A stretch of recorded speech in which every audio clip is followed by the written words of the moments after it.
அல்லேலூயா. இன்றைக்கு செய்தியோட தலைப்பு என்ன தெரியுமா உங்களுக்கு? பட்டயம். அல்லேலூயா. பாஸ்டர் அம்மா மூலயமா கர்த்தர் உறுதி பண்ணியிருக்கிறாரு. மேலே ஏறணும்னு அவங்க முதல்ல தான் சொன்னாங்க. ஏசப்பாவே அவங்களுக்கு வெளிப்படுத்தியிருக்கிறார். எத்தனை பேர் உயிரோடு உட்காந்துருக்கிறீங்க? உயிரோடு இருக்கிறவங்க மட்டும் பக்கத்தில் பாருங்க, டெட் பாடி எது இருக்க போகுது பக்கத்தில் தட்டி பாருங்க. நல்லா உற்சாகமாய் கர்த்தருக்கு நன்றி சொல்லமா. ஹல்லேலூயா, ஹல்லேலூயா, ஹல்லேலூயா, ஹல்லேலூயா. நன்றி சொல்லுவோமா? நன்றி நன்றி நன்றி நன்றி நன்றி நன்றி நன்றி நன்றி நன்றி அப்பா. அப்பா, உங்களுடைய சமூகத்துக்கு எங்கள் வந்து உண்மை ஆராதிக்கிறதுக்கு எங்கள் அனுகிரகம் செய்திருக்கிறீரே, நன்றி சொல்லுவோமா? நன்றி அப்பா, நன்றி அப்பா, நன்றி அப்பா. உங்களுடைய வார்த்தை மூலயமா எங்க கூட பேசுங்கப்பா. உங்களுடைய வேத வசனமாகிய ஆவியின் பட்டயத்தின் மூலமா எங்களோடு கூட கர்த்தரை இடைப்படுங்க தகப்பனே. முழுமையாக உங்களுடைய சமூகத்தில் எங்களை ஒப்பு கொடுக்கிறோம். இயேசுவின் மூலம் ஜெபம் கேளும் நல்ல பிதாவே. ஆமேன், ஆமேன். சத்தமா ஆமேன். ஓகே, வெளிப்படுத்தின விசேஷம் 19ஆம் அதிகாரம் 13ஆம் வசனம். ஏசப்பாக்கு நிறைய பேர் இருக்கு. அதுல ஏசப்பாக்கு ஏகப்பட்ட பேர் இருக்கு. அதுல ஒரு பெயர் என்ன பெயர்? அவருடைய நாமம். சத்தமா படிக்கணும். தேவனுடைய வார்த்தை என்பது. சத்தத்தை எல்லாம் சேர்ந்து சொல்லுங்க. தேவனுடைய வார்த்தை சொல்லலாம். தேவனுடைய வார்த்தை. ஹல்லேலூயா. வெளிப்படுத்தின விசேஷம் 19:13 ஏசப்பாக்கு என்ன பேர் அப்படின்னா, ஏகப்பட்ட பேர் இருக்கு. நல்லவர், வல்லவர், அவரு இவர், ஏகப்பட்ட பேர் இருக்கு. அதுல அவருக்கு ஒரு சூப்பரான பேர் இருக்கு. தேவனுடைய வார்த்தை என்பதே அவருடைய நாமம். எப்படி போய் மோசே தீர்க்கதரிசிட்ட எப்படி பேசினாரு? வார்த்தையா இருந்தாரு, வார்த்தையா பேசினாரு. போய் சொல்லு அப்படின்னாரு. நீங்க யோவான்ல பாத்தீங்கன்னா, ஆதியிலே வார்த்தை இருந்தது, அந்த வார்த்தை தேவனாயிருந்து தேவனிடத்தில் இருந்தது, அந்த வார்த்தை தேவனாகவே இருந்தது. எப்படி? பிதாவோட பக்கத்துல வார்த்தையா பிதா இருக்கிறாரு. பிதாவோட வாயிலிருந்து வார்த்தை வருது பாத்தீங்களா? அதுதான் இயேசு கிறிஸ்து. ஹல்லேலூயா, ஹல்லேலூயா. முன்னாடி உட்கார்ந்திருக்கலாம். அல்லேலூயா சொல்லுங்க. அல்லேலூயா. ஓகே, கர்த்தர் சொல்லுகிறாரு. உபாகமம் 32 39 40 41 என்ன போட்டிருக்கு? உபாகமம் 32 40 41 42 என்ன போட்டிருக்கு பாத்தீங்கன்னா, கர்த்தர் சொல்றாரு அவரை பத்தி, தன்னை பத்தி கர்த்தர் சொல்றாரு. நான் என் கரத்தை வானத்துக்கு நேராக உயர்த்தி. ஆமென். நானே கர்த்தர். 32 39 32ஆம் அதிகாரம் 39ஆம் வசனம். நானே அவர், என்னோட வேறு தேவன் இல்லை என்பது இப்பொழுது பாருங்கள் என்று கர்த்தர் சொல்கிறார். நான் கொல்லுகிறேன், நான் உயிர்ப்பிக்கிறேன், நான் காயப்படுத்துகிறேன், நான் சொஸ்தப்படுத்துகிறேன். என் கைக்கு தப்புவிப்பார் இல்லை. நான் என் கரத்தை வானத்துக்கு நேராக உயர்த்தி நான் என்றைக்கும் ஜீவித்திருக்கிறவர் என்று சொல்கிறேன். எப்படி? கர்த்தரே சொல்றாரு. தன்னிலும் பெரியவர் இல்லை என்று கண்டு ஆபிரகாமுக்கு என்ன பண்ணாரு? யார் மேல உனக்கு ஒரு குழந்தையை கொடுப்பேன்னு யார் மேல ப்ராமிஸ் பண்ணாரு? நம்மலாம் யார் மேல ப்ராமிஸ் பண்ணுவோம்? பொய் சத்தியம் யார் மேல பண்ணுவோம்? தப்புன்னு சொல்லுங்க. ஏசப்பா பயந்துன்னு பொய் சத்தியம் பண்ணுவோம். ஆனா ஏசப்பா ஆபிரகாமுக்கு குழந்தை கொடுக்கும்போது சொல்றாரு, இப்போ உனக்கு ஒரு குழந்தை கொடுப்பேன் குறிப்பிட்ட காலத்துல. எப்படி நம்புனிமா நீன்னு? நான் சத்தியம் பண்றேன். எப்படி சத்தியம் பண்றேன்? வானத்துல பூமியிலலாம் இல்ல, உலகத்திலேயே பெரிய கடவுள் கர்த்தர் இயேசு ஒருவரே. தன்னிலும் பெரியவர் இல்லை என்று சொல்லி தன்மேலேயே ஆணையிட்டு சொன்னாராம். அந்த கர்த்தர் சொல்றாரு, நான் என்றென்றைக்கும் ஜீவித்திருக்கிறவர், நான் அல்பா அண்ட் ஒமேகான்னு சொல்றாரு. ஹல்லேலூயா, ஹல்லேலூயா. அவர் கையில என்ன இருக்கான்? நல்லா நீங்க வாசிக்கணும். உபாகமம் 32 41 என்ன போட்டிருக்கு? மின்னும் பட்டயத்தை நான் கருக்காக்கி. படிங்க. நியாயத்தை பிடித்துக் கொள்ளுமானால். எப்படியா? என் கையானது நியாயத்தை பிடித்துக் கொள்ளுமானால் சத்துருக்களிடத்தில் பழிவாங்கி என்னை பகைக்கிறவர்களுக்கு கர்த்தரை பகைக்கிறவர்களுக்கு பதிலளிப்பேன் என்று கர்த்தர் சொல்கிறார். கர்த்தருடைய கையில என்ன இருக்குமா? மின்னுதா? உண்மையாலுமே கர்த்தருடைய கையில் என்ன இருக்கா? மின்னும் பட்டயம். இன்னைக்கு செய்தியே பாத்தீங்கன்னா பட்டயம் தான் இன்னைக்கு செய்தியே. அல்லேலூயா, அல்லேலூயா. முன்னாடி உட்கார்ந்திருக்கலாம். அல்லேலூயா. பாத்துக்கங்க, கர்த்தருடைய கையில் என்ன இருக்கிறது? வேதத்துல வாசிக்கிறோம். கர்த்தருடைய கையில் என்ன இருக்கிறது அப்படின்னா, வெளிப்படுத்தின விசேஷம் 1ஆம் அதிகாரம் 16ஆம் வசனம். வெளிப்படுத்தின விசேஷம் 1ஆம் அதிகாரம் 16ஆம் வசனம். தமது வலது கரத்திலே 7 நட்சத்திரங்களை ஏந்தி கொண்டிருந்தார். எப்படியா? அவருடைய வாயிலிருந்து இருபுறமும் கருக்குள்ள பட்டயம் புறப்பட்டது. ஹல்லேலூயா. கர்த்தருடைய கையில என்ன இருக்குன்னு பார்த்துட்டோம். பேசுங்க தம்பி. கர்த்தருடைய கையில என்ன இருக்குன்னு பார்த்தோம். மின்னும் பட்டயம் இருக்கு. இப்ப இங்க என்ன போட்டிருக்கு? கர்த்தருடைய வாயிலிருந்து இருபுறமும் கருக்குள்ள பட்டயம் புறப்படும் என்று கர்த்தர் சொல்கிறார். அல்லேலூயா. அடுத்தது என்னாகமம் 22ஆம் அதிகாரம் 23ஆம் வசனத்துல என்ன போட்டிருக்கு? என்னாகமம் 2ஆம் அதிகாரம் 23ஆம் வசனத்துல கர்த்தருடைய தூதனானவர் உருவின பட்டயத்தை தம்முடைய கையில் பிடித்துக்கொண்டு, எப்படியா உருவின பட்டயத்தை தம்முடைய கரங்களில் பிடித்துக்கொண்டு வழியிலே நிக்கிறதை கழுதை கண்டுச்சு. கழுதைக்கு தெரியுது வழியில கர்த்தர் நிக்கிறாருன்னு, பிள்ளையாமுக்கு தெரியல. அடிக்கிறான் போட்டு, ஏன் போய் தெளிய மாட்டேங்கிற போ அப்படின்னு சபிக்கிறதுக்கு, கர்த்தருடைய பிள்ளைகளை சபிக்கிறதுக்கு போகும்போது என்ன, இந்த கழுதை என்ன பண்ணுது? அந்த கழுதை கண்ணுக்கு தெரியுது, இவன் கண்ணுக்கு என்ன தெரியுது? ஒரே பண மூட்டையா தெரியுது. நான் எத்தனை பேர், நீங்க பைபிள் நல்லா படிச்சீங்கன்னா நான் சொல்றதெல்லாம் உங்களுக்கு புரியும். பைபிள் படிக்காதவங்களுக்கு ஒண்ணுமே புரியுது. என்ன சொல்றாப்புல, என்னமோ சொல்றாப்புல, அண்ணா கத்தி கத்தி பேசுறாப்புல அப்படின்னு தான் தோணும். பைபிள் நல்லா படிக்கிறவங்களுக்கு தான் அதை நான் சொல்ற வார்த்தைகள் என்ன புரியும். பிள்ளையாம் கண்களுக்கு என்ன தெரிஞ்சு? காசு மூட்டை பண மூட்டையா தெரிஞ்சு. ஆனா கழுத கண்களுக்கு என்ன தெரிஞ்சு? கர்த்தருடைய தூதனானவர் உருவின பட்டயத்தோடு நிக்கிறாராம். அடுத்த வசனம் பாருங்களேன், 31ஆம் வசனம் பாருங்க. என்னாகமம் 22:31. அப்பொழுது கர்த்தர் பிலேயாமின் கண்களை, இப்பதான் குருட்டு பயல கண்ணை திறந்து விடுறாரு. அப்பொழுது கர்த்தர் பிலேயாமுடைய கண்களை திறந்து வலிவிலே உருவின பட்டயத்தோடு கர்த்தர் நிற்பதை இப்பதாங்க பாக்குறான். 23ஆம் வசனத்தை கழுதை பார்த்துருச்சு, இந்த கழுதைக்கு தெரியல. அந்த கழுதை பார்த்துருச்சு 23ஆம் வசனத்திலேயே. இந்த கழுதைக்கு எப்ப கண்ணு திறந்துச்சாம்? 31வது வசனத்துல தான் கண்ணு திறந்திருக்கு. அப்ப கர்த்தருடைய கரத்துல என்ன இருக்கா? உருவின பட்டயம் இருக்கிறது. இன்னைக்கு செய்தி என்ன? செய்தியோட தலைப்பு என்ன? ஓகே பாத்துக்கங்க. நீ அப்படியே இன்ட்ரோடக்ஷன் தான் கொடுத்துட்டே வரேன். அப்படியே வாங்க வரிசையா. யோசுவா 5ஆம் அதிகாரம் 13ஆம் வசனம். யோசுவா 5ஆம் அதிகாரம் 13ஆம் வசனம். மோசே மரிச்சிட்டார். மோசே மரிச்சதுக்கு அப்புறமேட்டு யோசுவாவோட கர்த்தர் பேசுறாரு. எப்படி பேசுறான்னு பாருங்க. 5ஆம் அதிகாரம் 13ஆம் வசனம். இதோ ஒருவர் அவனுக்கு எதிரே நின்றார். எப்படியா? உருவின பட்டயம் அவருடைய கைகளில் இருந்தது. ஹல்லேலூயா. எப்படியா போட்டிருக்கு பாருங்க. உருவின பட்டயம் அவர் கையில் இருந்தது. யோசுவா அவரிடத்தில் கிட்டக்க போகும்போது அடுத்த வசனத்துல சொல்றாரு, நீ நிற்கிற இடம் பரிசுத்த பூமி, உன் கால்கள் இருக்க பாதரட்சியை கலட்டு. ஹல்லேலூயா. எந்த கோயில்லையும் பாத்துக்கங்க, எந்த இந்து கோயில்லையும் செருப்பட்டு உள்ள போக முடியாது. எந்த முஸ்லிம் தர்காக்குள்ளேயும் நீங்க செருப்பட்டு உள்ள போக முடியாது. ஆனா பெந்தேகோஸ்தே திருச்சபையில ஷூ போட்டு மேலே ஏறலாம். ஆமாவா இல்லையா? எத்தனை பேர் ஆமான்றீங்க? போட்டு ஏறுறாங்களா இல்லையா? யூடியூப்லாம் பார்த்துருக்கீங்களா இல்லையா?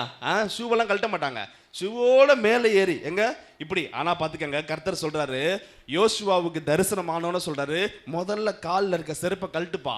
சர்ச்சில் நிற்கிறான், சர்ச்சில் இல்லையே, வனாந்திரத்துல பேசுறாரு. பேசும்போது கர்த்தர் எங்கெல்லாம் இருக்கிறாரோ அங்கெல்லாம் பரிசுத்தம் மூடி இருக்கும். அல்லேலூயா. கால்கள் இருக்க பாதரட்சியை கலட்டு, நீ நிற்கிற பூமி பரிசுத்த பூமின்றார்.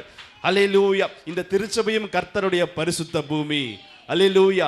நம்ம சர்ச்சு கட்டினதுக்கு அப்புறமேட்டு எல் ஷடாய் பரிசுத்த பூமி அப்படின்னு எழுதி வச்சுக்கலாம். ஏசப்பா ஒரு அனுக்கிரகம் செய்வாரு. இதே பாருங்க 1 நாளாகமம் 21ஆம் அதிகாரம் 16ஆம் வசனத்துல என்ன போட்டிருக்கு பாருங்க. 1 நாளாகமம் 21:16. கர்த்தருடைய தூதனானவர் உருவின பட்டயத்தை, பூமிக்கும் வானத்துக்கும் நடுவே நிற்கிற கர்த்தருடைய தூதன் உருவின பட்டயத்தை தம் கைகளில் பிடித்து என்ன பண்றது? எருசலேமின் மேல் நீட்டி இருக்க கண்டான். நல்லா கவனிங்க. எத்தனை திருப்பி படிச்சிட்டோம்? எதுக்காக நான் இதான் உங்களுக்கு சொல்றேன் அப்படின்னா, இது வரைக்கும் எத்தனை திருப்பி படிச்சிருப்போம்? உருவின பட்டயம் எத்தனை திருப்பி படிச்சிருப்போம்? எழுதுனவங்களுக்கு தெரியும். சொல்லுங்க. Very good. முதலாவது வெளிப்படுத்தி பார்த்தோம், அப்புறமேட்டு என்னாகமம் பார்த்தோம், அப்புறம் யோசுவா 5 பார்த்தோம், 1 நாளாகமம் 21 பார்த்தோம். கர்த்தருடைய கையில பட்டயம் இருக்குது. நல்ல கன்ஃபார்ம் ஆயிடுச்சு. இவ்வளவு நேரம் உங்களுக்கு தெளிவா புரிஞ்சிருச்சு. கர்த்தருடைய கையில, நம்ம வணங்குற கர்த்தருடைய கையில பட்டயம் இருக்குதுன்னு புரிஞ்சு போச்சு. இந்த பட்டயத்துக்கும் பைபிள் வசனத்துக்கும் என்ன சம்பந்தம் அப்படின்னு உங்களுக்கு டவுட் இருக்கும். எனக்கா இருக்கும்ல? கண்டிப்பா. இந்த ஏசப்பா கையில இந்த பட்டயம் இருக்கு. இந்த பட்டயத்துக்கும் இந்த பைபிளுக்கும் என்ன சம்பந்தம்? வேதம் என்ன சொல்லுதுன்னு பார்க்கலாம். பைபிள் என்ன சொல்லுது? நீங்க கேட்கலாம், எப்படி பாஸ்டர் எப்படி? ஓகே, பட்டயம் ஏசப்பா கையில இருக்கு, பைபிளோட எப்படி கம்பேர் பண்றீங்க அப்படின்னு பாத்தீங்கன்னா, எபிரேயர் 4ஆம் அதிகாரம் 12ஆம் வசனத்துல போட்டிருக்கு, தேவனுடைய வார்த்தையானது ஜீவனும் வல்லமை உள்ளது, இருபுறமும் கருக்குள்ள எந்த பட்டயத்திலும் கருக்கானதாயும், ஆத்துமாவையும் ஆவியையும் கணுக்களையும் ஊனையும் பிரிக்கத்தக்கதாக உருவ குத்துகிறதாயும் இருதயத்தின் நினைவுகளையும் யோசனைகளையும் வகை இருக்கிறதாயும் இருக்கிறது. இருக்கிறது. கர்த்தருடைய வார்த்தையை பிரசங்கிக்கும் போது உள்ளத்துல வந்து பாத்தீங்கன்னா அப்படியே கர்த்தர் எவ்வளவு பேசுவாரு. வேதனையின் மத்தியில இருப்போம், கஷ்டத்தின் மத்தியில இருப்போம், ஆறுதலா ஒரு வார்த்தை கொடுப்பாரு. அப்படியே உள்ளத்தை நோக்கி பாயுது கர்த்தருடைய பட்டயம். பட்டயம் என்பது வார்த்தை. அல்லேலூயா. ஒரு கஷ்டத்துல இருக்கோம், என்ன பண்றோம், ஒரு தவறே பண்றோம், உடனே என்ன பண்றாரு கர்த்தர், நமக்கு வந்து இது ரைட்டு இது தப்புன்னு பேசுவாரு. வசனம் தெளிவா வரும், அந்த நேரத்துல பட்டய குத்து போல இருக்கும் அந்த வார்த்தை. அதான் கர்த்தருடைய வாயிலிருந்து புறப்படுகிற இந்த பட்டயம் எதற்கு சமானம்? கர்த்தருடைய வார்த்தை. அல்லேலூயா. எபேசியர் 6ஆம் அதிகாரம் 17ஆம் வசனத்துல என்ன போட்டிருக்கு? எபேசியர் 6ஆம் அதிகாரம் 17ஆம் வசனத்துல ஆவியின் கனிகளை பத்தி போட்டிருக்கு. அந்த இடத்துல கடைசில என்ன போட்டிருக்கு? இப்ப தெளிவா தெரிஞ்சிருச்சு, தெளிவா போட்டார் இந்த இடத்துல. இவ்வளவு நேரம் நீங்க படிச்சிட்டு இருந்தீங்க, இது வந்து பட்டயம்னு சொல்லிட்டு இருந்தோம், எதுக்கு பைபிளோட கம்பேர் பண்றீங்கன்னு கேட்டோம். இந்த இடத்துல தெளிவான வார்த்தை என்ன போட்டிருக்கு? வேத வசனமாகிய ஆவியின் பட்டை. இப்ப தெரிஞ்சிருச்சா பைபிள் வந்து எதுக்கு கம்பேர் பண்ணுது? பாத்தீங்களா, கர்த்தருடைய வார்த்தையை தான் கர்த்தருடைய பட்டயம் அப்படின்னு சொல்றாங்க. அல்லேலூயா. நல்ல தெளிவா தெரிஞ்சுக்கிட்டீங்களா? வேதத்துல வசனம் என்னும் பட்டயத்தை வாயில் கையில் வைத்திருந்தவர்கள் எப்படி ஜெயித்தார்கள்? உலகத்து நல்லா நீங்க நல்லா எங்கூட கூடயே வந்தீங்கன்னா சூப்பரா புரியும் உங்களுக்கு. உலகத்துல பழைய பைபிள்ல கையில பட்டயம் இல்லை, ஒரிஜினலான பட்டயம் கையில இல்லை. ஆனால் கர்த்தருடைய வார்த்தையை அவங்களுடைய இருதயத்திலும் வாயிலும் வச்சிருந்து எப்படி பிசாசை ஜெயித்தார்கள் சொல்லி ஒரு 7 காரியங்கள் நம்ம பார்க்கலாம். சொல்றது புரிஞ்சுங்களா உங்களுக்கு? பழைய ஏற்பாட்டில் உண்மையான பட்டயம் இல்லாம இயேசுவின் வார்த்தையை இருதயத்திலும் வாயிலும் வச்சிருந்து சத்துருவை எப்படி ஜெயித்தார்கள் அப்படின்னு சொல்லி 7 காரியங்களை குறித்து பார்க்க போறோம். அல்லேலூயா. முதலாவது காரியம் பார்க்கலாமா? நியாயாதிபதிகள் 7ஆம் அதிகாரம் 20-22. மூன்று படைகளின் மனுஷரும் எக்காளங்களை ஊதி பானைகளை முக்கியமானது மட்டும் பானைகளை உடைத்து தீவெட்டிகளை தங்கள் இடது கையிலும். ஏற்கனவே இந்த செய்தியை பார்த்தோம், ஞாபகம் இருக்குங்களா? கிதியோனை பத்தி பார்த்தோம். கிதியோன் பத்தி தெரியணும் அப்படின்னா இதோட பார்ட் ஏ எங்க இருக்கு அப்படின்னா யூடியூப்ல இருக்கு. நீங்க போய் ஃப்ரீயா இருக்கும்போது எல்ஷடாய் மினிஸ்ட்ரிஸ்னு அடிச்சிங்கன்னா வரும். அதில் வந்து கிதியோனை பற்றி செய்தி கொடுத்துருப்பேன், அதை பார்த்தீங்கன்னா அதோட கண்டினியூ தான் இது. அது பார்ட் ஏ, இது பார்ட் பி. நல்லா தெளிவாக தெரிஞ்சுக்கங்க. இந்த இடத்துல என்ன போட்டிருக்கு அப்படின்னா தீவெட்டிகளை தங்கள் கைகளில் எடுத்துக்கொண்டு எக்காலங்களையும் தங்கள் வலது கையிலும் பிடித்துக்கொண்டு கர்த்தருடைய பட்டயம் கிதியோனுடைய பட்டயம் என்று சத்தம் போருக்கு போறாங்க. நல்லா தெரியும் உங்களுக்கு, நிறைய பேரை கூட்டிட்டு போயிருக்காங்க. போர்ல போய் கர்த்தர் என்ன பண்றாரு, ஆட்கள் அதிகமா இருக்கிறாங்கப்பான்னு சொல்லிட்டு என்ன பண்ணாங்கன்னா கொஞ்சம் பேர் என்ன பண்ண டெஸ்ட் வச்சு தெரியும், பாதி பேர் கழிச்சு விட்டாரு. கடைசியில தேர்னது யாரு? 300 பேர். அந்த 300 பேரோட கண்டினியூ ஆகுது. அந்த 300 பேர் என்ன பண்றாங்க, அந்த பானையை கையில உடைச்சு வாயிலிருந்து கர்த்தரை துதிக்கிறாங்க. துதிக்கும் பொழுது என்ன ஆகுதுன்னா அவர்களுக்குள்ளே அவர்கள் எதிராளிகள் சண்டை போட்டு அந்த இடத்துல கர்த்தர் ஜெயத்தை கட்டளையிட்டாரு. சங்கீதம் 149:8 தெளிவா போட்டிருக்கு, அவர்களுடைய வாயிலே கர்த்தரை உயர்த்தும் துதியும், அவர்கள் கையிலே இருபுறமும் கருக்குள்ள பட்டயம் இருக்கும் அப்படின்னு போட்டிருக்கு. அந்த இடத்துல என்ன போடுற நீங்க நல்லா தெரிஞ்சுக்கணும், 300 பேர் கையில என்ன பாருங்க, 300 பேரோட கையில பட்டயம் கிடையாது, ஆனா ஏன்னா வாயில துதி இருந்துச்சு. என்ன சொல்லி துதிச்சாங்க? கர்த்தருடைய பட்டயம் கிதியோனுடைய பட்டயம் சொல்லி துதிச்சாங்க. கையில பட்டயம் இல்ல, வாயில இருந்துச்சு. இயேசுவின் வார்த்தை அவர்கள் வாயில இருந்துச்சு. அதே போல அந்த இடத்துல ஜெயிக்க கர்த்தர் அனுக்கிரகம் பண்ணாரு. அப்படியே நியாயாதிபதிகள் 8ஆம் அதிகாரம் 4ஆம் வசனம் வாங்களேன். 2வது பாயிண்ட். கிதியோன் யோர்தானுக்கு வந்தபோது நல்லா தெரிஞ்சுக்கங்க. ஃபர்ஸ்ட் பாயிண்ட் முடிஞ்சிருச்சு. எல்லாத்துக்கும் இந்த இது வரைக்கும் தான் தெரியும். அதுக்கப்புறமேட்டு யார் படிச்சிருக்க கவனமா படிச்சிருக்க மாட்டீங்க. இப்ப படிக்க வேணாம், என்னைய பாருங்க. என்ன போட்டிருக்கு, தாண்டி வந்துட்டாங்க. 300 பேர் ஜெயிச்சுட்டாங்க. அதுக்கப்புறம் என்ன நடந்துச்சு தெரியுமா உங்களுக்கு? எல்லாமே 300 பேர் வச்சு ஜெயிச்சாங்கன்றாங்க. அதுக்கப்புறமேட்டு என்ன ஆச்சு தெரியுமா உங்களுக்கு? அதுக்கப்புறமேட்டு தான் சூப்பரான வார்த்தைகள்லாம் இருக்கு. அதெல்லாம் நீங்க படிச்சு பாருங்க. அவனும் அவனோடு இருந்த 300 பேரும் அதை கடந்து போய் நல்லா கவனிங்க, இந்த வார்த்தை அண்டர்லைன் பண்ணுங்க.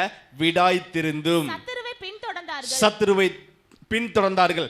வசனம் என்னும் பட்டயம் உள்ளத்தில் இருந்தால் விடாய்த்து போகாமல் சத்துருவை துரத்துவார்கள். அல்லேலூயா. எத்தனை பேர் உயிரோடு இருக்கீங்க? நான் சொல்றது புரியுதா? கையில பட்டயம் இல்ல, ஆனா இயேசுவின் வார்த்தை இருதயத்தில் இருக்கிறது. ஏற்கனவே போர் முடிஞ்சு வந்திருக்கிறாங்க. அந்த சோர்விலும் என்ன பண்றாங்கன்னா விடாய்த்திருந்தும் சத்துருவை பின்தொடர்ந்தார்கள். யார் ஒருத்தர் கர்த்தரை துதிக்கிறாங்களோ, யார் ஒருத்தர் பைபிள் நல்லா படிக்கிறாங்களோ, யார் ஒருத்தர் நல்லா ஜெபம் செய்கிறாங்களோ, அவங்க என்ன பண்ணுவாங்களா, விடாய்த்து போகாமல் சிச்சுவேஷனை பார்த்து சூழ்நிலையை பார்த்து விடாய்த்து போய் சோர்ந்து போகாமல் என்ன பண்ணுவாங்களாம், தொடர்ந்து சத்துருவை தொடருவார்கள். கரங்களை ஒரு மாதிரி கர்த்தரை மேம்படுத்துவோமா? ஹல்லேலூயா. யார் ஒருவருடைய இருதயத்தில் கர்த்தருடைய வசனம் இருக்கிறதோ சத்துருவை முற்றிலும் முறியடிப்பாங்க. எந்த சூழ்நிலையிலையும் சோர்ந்து போக மாட்டாங்க. காசு இல்லையா, கடன் பிரச்சனையா, வீட்டில் சண்டை சச்சருவா, சமாதானம் செய்து இல்லையா, உடனே சோர்ந்து போயிடுவாங்க சில பேர். ஆனால் நல்லா கர்த்தரை துதிக்கிறவங்க பாருங்களேன், எதை பற்றியுமே கவலைப்பட மாட்டாங்க. நல்லா ஜெபம் பண்ணுறாங்க பாருங்க, கர்த்தர் மேலே விசுவாசமாக இருப்பாங்க. நல்லா ஏசப்பாவோட ஐக்கியமாக இருக்கவங்க பாருங்க, ஏசப்பாவை தூஷிக்க மாட்டாங்க. இந்த ரெண்டாம் கட்ட நிலைமையில இருக்கவங்க மட்டும் தான் என்ன பண்ணுவாங்கன்னா, ஆத்துல ஒரு கால் இருக்கவங்க தான் என்ன பண்ணுவாங்க, பிரச்சனைன்னு வந்தோடனே ஏசப்பாக்கு கண்ணு இருக்கா, மூக்கு இருக்கா, வாய் இருக்கான்னு கேட்பாங்க. ஆனா நல்லா துதிக்கிறவங்க என்ன பண்ணுவாங்க, அந்த இடத்துல கர்த்தருக்காக அல்லேலூயா அல்லேலூயா. அடுத்தது பாருங்க, தாண்டி வந்துட்டாங்க. அது சூப்பரா இருக்கு பாருங்களேன். 8ஆம் அதிகாரம் 6ஆம் வசனத்துல தெளிவா போட்டிருக்கு. என்ன பண்றாங்க, ஜெயிச்சுட்டு வந்து ரொம்ப இதா இருக்கும்னு சொல்லிட்டு என்ன பண்றாங்க தெளிவா படி அந்த இடத்துல போட்டிருக்கு. நாங்கள் அப்பம் கொடுக்கிறதற்கு சேபா சல்மோனா என்பவர்கள் கொஞ்சம் என்ன பண்றாங்க, சாப்பாடு கொஞ்சம் கொடுங்கன்னு சொல்லி என்ன பண்றாங்க கேக்குறாங்க. இது அவங்க பக்கத்து நாட்ட அவங்க என்ன பண்றாங்கன்னா, சேபா சல்மனா என்பவர்களின் கை உன் வசமாயிற்றோ என்ன பண்றாங்க, நீ அந்த ராஜாவை துரத்திட்டு போற, நீ ஜெயிச்சிருவியான்னு சொல்லி கிண்டல் பண்றாங்க. கிண்டல் பண்ணதுக்கு இவன் பதிலுக்கு என்ன சொல்றான் பாருங்க. அப்பொழுது கிதியோன், கர்த்தர் சேபாவையும் சல்முனாவையும் என் கையில் ஒப்பு கொடுக்கும் போது உங்கள் மாம்சத்தை வனாந்திரத்தில் உள்ள முள்ளுகளால் நெரிச்சல்களாலும் கிழிச்சு போட்டுருவேன்றாரு. என்ன சொல்றாங்க, கேலி கிண்டல் பண்ணவங்க என்ன சொல்றாரு, நான் போய் ஜெயிச்சுட்டு வந்து உன்னைய பேசிக்கிறேன், ஜெயிச்சுட்டு வந்து வந்ததுக்கு அப்புறமேட்டு நம்ம சொல்லுவோம்ல, வந்த கிழிச்சு விட்டுறேன்னு சொல்லுவோம்ல, அந்த மாதிரி சொல்றாப்புல பாருங்க. என்ன சொல்றாரு பாருங்க, நான் ஜெயிச்சு முடிச்சதுக்கு அப்புறம் வந்தோன்னே உங்களை கிழித்து விடுவேன் என்று சொல்லி, எப்ப இருக்கிறது 300 பேரு ரொம்ப சோர்வா இருக்காங்க. ஒவ்வொரு விசுவாசமா வசனம் உள்ள இருக்கும்போது எவ்வளவு சூப்பரா போயிட்டே இருக்காங்க பாருங்க. அடுத்தது அங்க அவன் சாப்பாடு தரல. அடுத்த வசனம் பாருங்க, நியாயாதிபதிகள் 8ஆம் அதிகாரம் நான் சமாதானத்திலே திரும்பி வரும்போது 8ஆம் வசனத்துல போட்டுருக்கு பாருங்க. அடுத்தது அவனை விட்டு இன்னொருத்தன்ட்ட போய் என்ன பண்றாங்க, சாப்பாடு கொடுங்கன்னு கேக்குறாங்க. சுக்கோத்தின் மனுஷட்ட போய் சாப்பாடு, அவங்களும் என்ன பண்றாங்களாம், அவங்க கேலி கிண்டல் பண்ண மாதிரியே இவங்களும் கேலி கிண்டல் பண்றானுங்க. நீ போய் அவங்களை ஜெயிச்சிருவியா, இருக்கிறது 300 பேரு, எப்படி நீ போய் ஜெயிக்கிறேன்னு பாத்திரலாம் அப்படின்னு சொல்லி கிண்டல் பண்றாங்க.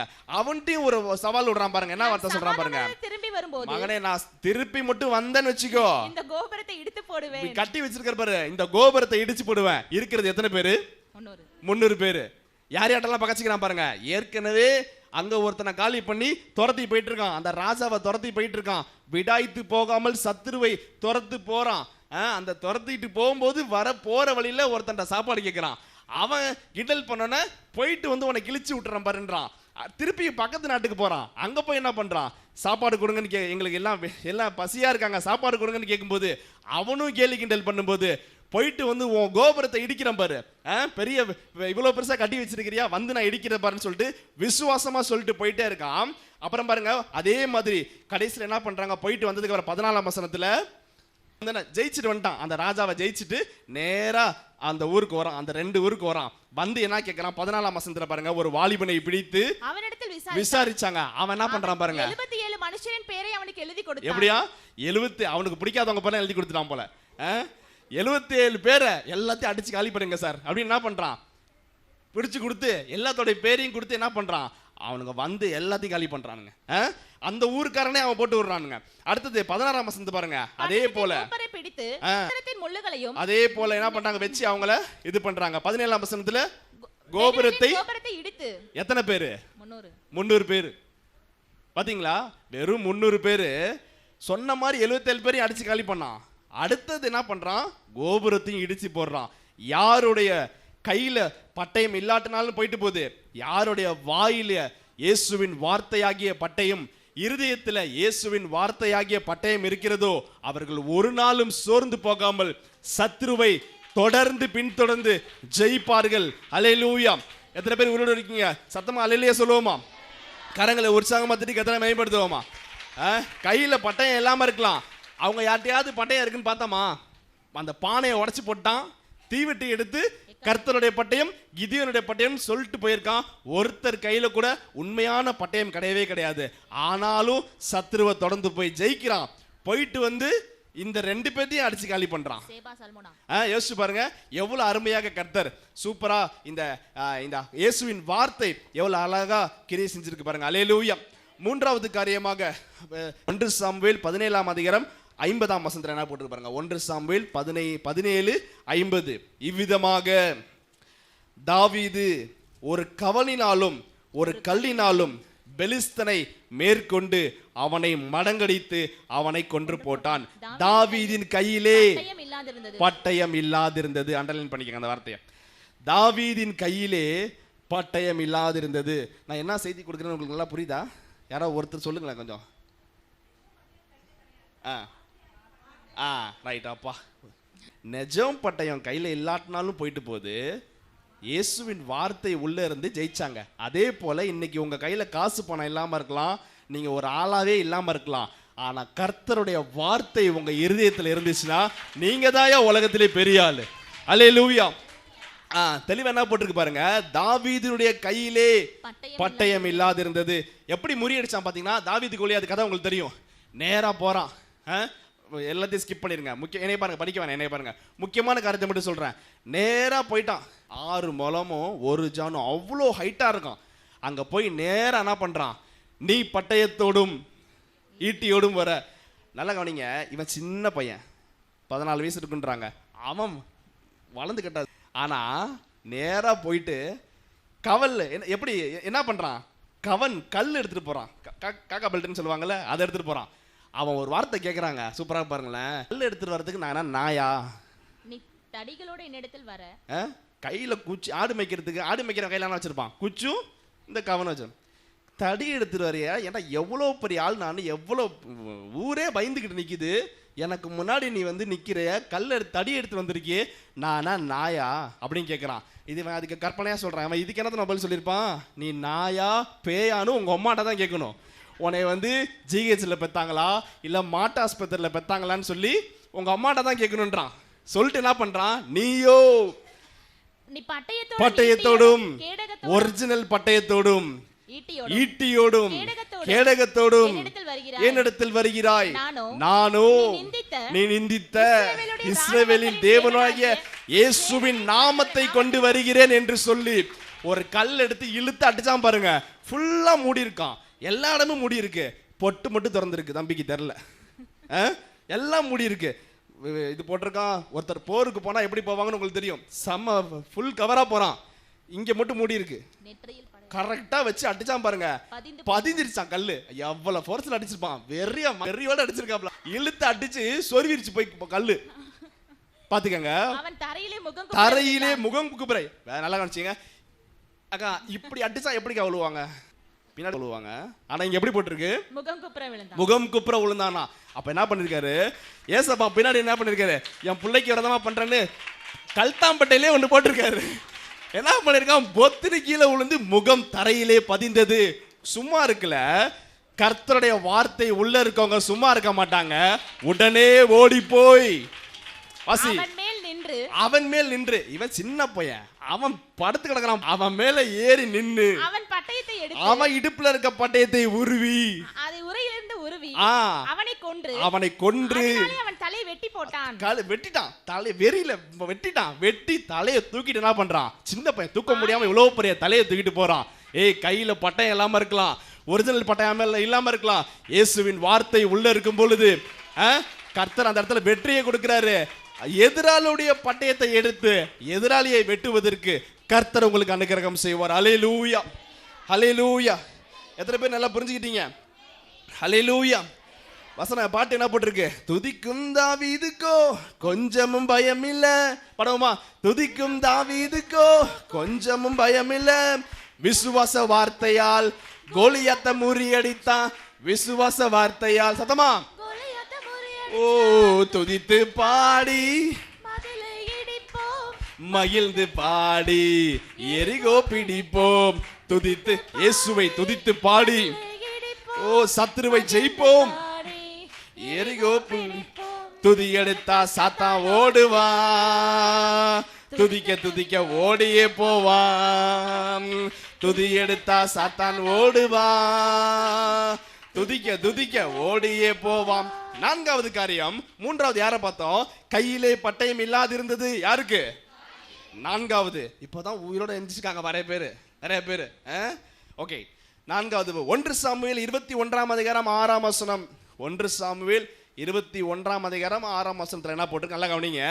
தாவீது கையில பட்டயம் இல்ல. அந்த இடத்துல ஜெயிச்சிட்டான். தாவீது வளர்ந்து பெரியவன் ஆயிட்டான். நல்ல பெரிய ஆள் ஆனதுக்கு அப்புறமேட்டு சவுல் துரத்துறான். நல்லா நீங்க பார்க்கணும், நீங்க அங்க படிச்சீங்கன்னா சுத்தமா புரியாது. சவுல், நான் சொல்ற சம்பவம், தாவீதுக்கு 14 வயசு இருக்கும்போது கோலியாத்தை காலி பண்ணான். வருஷங்கள் ஓடி போயிருச்சு. நல்ல பெரிய ஆள் ஆயிட்டான். 29-30 வயது ஆயிட்டான். நல்ல போர் வீரன் ஆயிட்டான். இந்த நேரத்துல சவுல் தாவீது மேல பொறாமைப்பட்டு ராஜா சவுல் துரத்துறான் தாவீத. அந்த நேரத்துல ஓடி போய், நல்லா நீங்க கவனிக்கணும், நேரா தாவீதுக்கு பயந்துகிட்டு நேரா ஓடி போய் எங்க போய் தஞ்சம் புகுறானா? சபையில தஞ்சம் புகுறான். எங்க? ஆசரிப்பு கூடாரத்துல போய் தஞ்சம் புகுறான். அங்க போய் தாவீது கூட ஒரு சில வாலிபர்கள் இருக்காங்க. நேரா அங்க போயிட்டு கேக்குறான், பசியோடு இருக்கிறோம், ஏதாவது சாப்பிட இருக்கான்னு ஆசாரியர்ட்ட கேக்குறாங்க. ஆசாரியர் சொல்றாரு, கர்த்தருடைய சந்நிதியில் எடுக்கப்பட்ட சமூக அப்பங்களை தவிர, கர்த்தருடைய சந்நிதியில் வைக்கப்பட்ட சமூகத்தின் அப்பமே தவிர வேற இல்லப்பா அப்படின்னு சொல்லும்போது இவன் என்ன பண்றான்? உடனே கொடுங்க சார் அத. டெய்லி அப்பங்கள் மாத்துவாங்க. ஒவ்வொரு நாளும் ஏசப்பாக்கு சுட சுட புதுதான, இதெல்லாம் நீங்க ஆவிக்குரிய காரியமா நீங்க பேசுனீங்கன்னா டைம் பத்தாது. இப்பயே 9:05 ஆயிருச்சு. டெய்லி அப்பத்தை மாத்தணும். ஊசி போன அப்பம் பழைய இருக்கவே கூடாது. டெய்லியுடைய வார்த்தையை நீங்க படிக்கணும். உங்க உள்ளத்துக்குள்ள நீங்க என்னைக்கோ படிச்ச வார்த்தையை உள்ள வச்சிருந்தீங்கன்னா கொஞ்ச நாள் கழிச்சு ஊசி போவாதா? பவர் இருக்காது, வீரியம் இருக்காது, அந்த ஃபோர்ஸ் இருக்காது. டெய்லி நீங்க இயேசுவின் வார்த்தையாகிய இந்த அப்பத்தை நீங்க புசிக்கும் பொழுது உள்ளுக்குள்ள புதிய புதிய புதிய காரியங்களை கர்த்தர் உங்களுக்கு வெளிப்படுத்துவார். அல்லேலூயா. என்ன பண்றாங்க? சாப்பிடுறாங்க. சாப்பிட்டு முடிச்சிட்டு 9ஆம் வசனத்துல போட்டிருக்கு, தாவீது என்ன பண்றான்? சாப்பிட்டு முடிச்சிட்டு அந்த ஆசாரியரை பார்த்தா பாஸ்டரை பார்த்து கேக்குறான், ஐயா உம்முடைய வசத்தில் இங்கே உம்முடைய வசத்து உங்கள்கிட்ட ஈட்டியாவது பட்டயமாவது இல்லையா? ஏதாவது இருக்கா? நான் கையில ஒண்ணு இல்ல, அவசரமா ஓடி வந்துட்டேன் அப்படின்னு சொல்லும்போது, நீர் ஏழை பள்ளத்தாக்கிலே கொன்ற பெலிஸ்தனாகிய நல்லா கவனிங்க, சூப்பரா சொல்றாரு ஆசாரியரு. தம்பி, உனக்கு இப்ப வயசு 29-30, 14 வயசுல நீ கொன்ன பத்தியா கோலியாத்த? அந்த கோலியாத்தோடைய பட்டயம் பின்னாக, பலிபீடத்துக்கு பின்னாக ஒரு புடவையில சுத்தி இருக்குப்பா.